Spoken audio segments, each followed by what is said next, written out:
Olá meu querido, olá minha querida, tudo bem com você? Seja muito bem-vindo, seja muito bem-vinda. Estamos começando mais uma dose diária da lição da Escola Sabatina.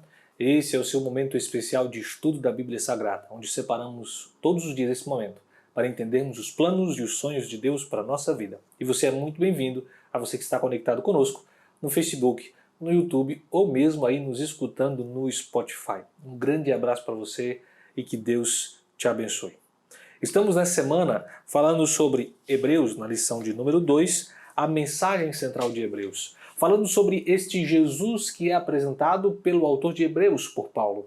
Ontem, Jesus como monarca, Jesus como rei. E vimos ali no capítulo 1 as descrições claras desse Jesus que tem autoridade e autonomia para ser o monarca, para ser o rei, que foi ungido pelo próprio Deus. Hoje, segunda-feira, Jesus, o nosso mediador. Sabe o que é interessante? Na teologia do Antigo Testamento, os reis e os monarcas do povo de Israel também não eram apenas aqueles que gerenciavam o povo, mas eram representantes do povo diante de Deus. Havia uma grande responsabilidade para estes homens de representarem seu povo diante de Deus e de serem, por que não dizer também, mediadores das bênçãos oferecidas por Deus. É interessante notar, e eu quero ler alguns versos com vocês, Êxodo capítulo 4, nos versículos 22 e 23 diz o seguinte: Dirás a Faraó, assim diz o Senhor, Israel é meu filho primogênito. Digo-te, pois, deixa ir meu filho, para que me sirva, mas se recusardes deixá-lo ir, eis que eu matarei teu primogênito. Veja, Deus está dizendo, Israel é meu filho primogênito. Neste contexto, não existia monarca, não existia um rei, não existia nem ainda um líder, que era Moisés, que eventualmente no futuro iria liderar o povo. O filho, diz o verso, o primogênito era o povo, era a nação. Mas quando avançamos para 2 Samuel, para o período dos reis dentro da nação de Israel, nós encontramos ali um aspecto diferente no que diz respeito especialmente às bênçãos de Deus. 2 Samuel capítulo 7, a partir do verso 9, diz assim: E fui contigo por onde quer que andaste. Eliminei os teus inimigos diante de ti, e fiz grande o teu nome, como os grandes tem na terra. Preparei lugar para meu povo, para Israel, e o plantarei para que habite no lugar, e não mais seja perturbado, e jamais os filhos da perversidade o aflijam como dantes. Desde o dia em que mandei houvesse juízes sobre o povo de Israel. Dar-te-ei, porém, descanso de todos os teus inimigos. Também o Senhor te fez saber que ele, o Senhor, te fará uma casa. Perceba, existem alguns aspectos diferentes nesses dois versos ou nesses dois períodos do povo de Israel. No primeiro, não havia um líder, não havia um monarca. Israel era o primogênito, era o povo de Deus. As bênçãos se destinavam e iam, vamos assim dizer, diretamente para o povo de Israel.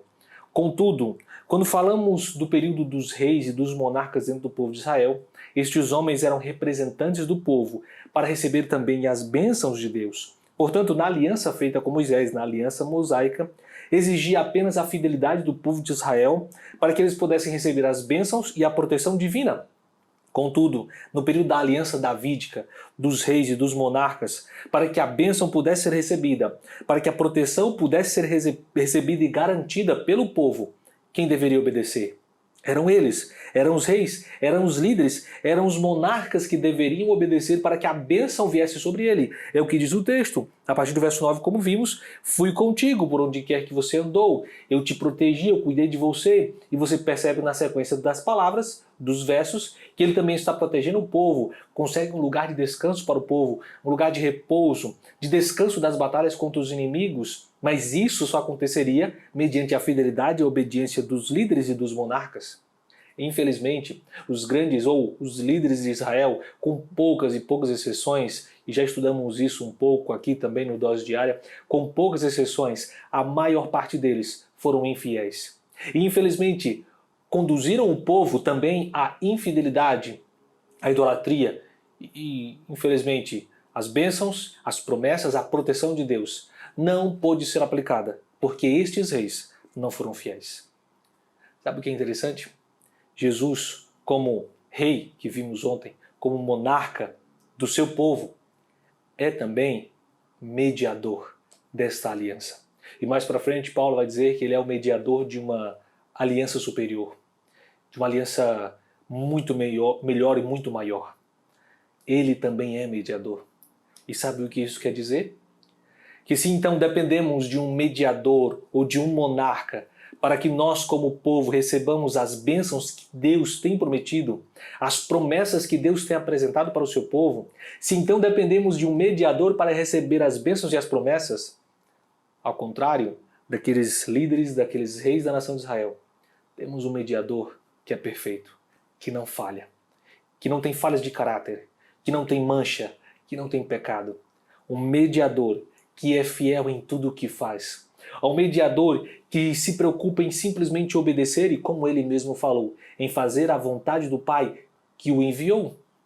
Portanto, as bênçãos, as promessas, a proteção e o cuidado que estão disponíveis pelo Pai para mim e para você podem ser adquiridos ou podemos tomar posse, não pelos nossos méritos, não por nossos créditos, não por vantagens que tenhamos, mas pelos méritos do nosso mediador. Quem? Cristo Jesus. Portanto, meu amigo, eu não sei quais são os teus pesares e as tuas lutas. Eu não sei por quantas vezes você tem falhado na tua relação para com Deus. Eu não sei por quantas vezes você tem tropeçado e tem sido infiel. Eu conheço as minhas debilidades. Mas lembre-se, existe um mediador perfeito, um rei justo, disposto a conceder perdão e conceder-nos todas as bênçãos prometidas pelo Pai. Que Deus te abençoe, te dê um excelente dia. Um grande abraço e nos encontramos aqui amanhã para continuar estudando a Bíblia Sagrada. Até lá!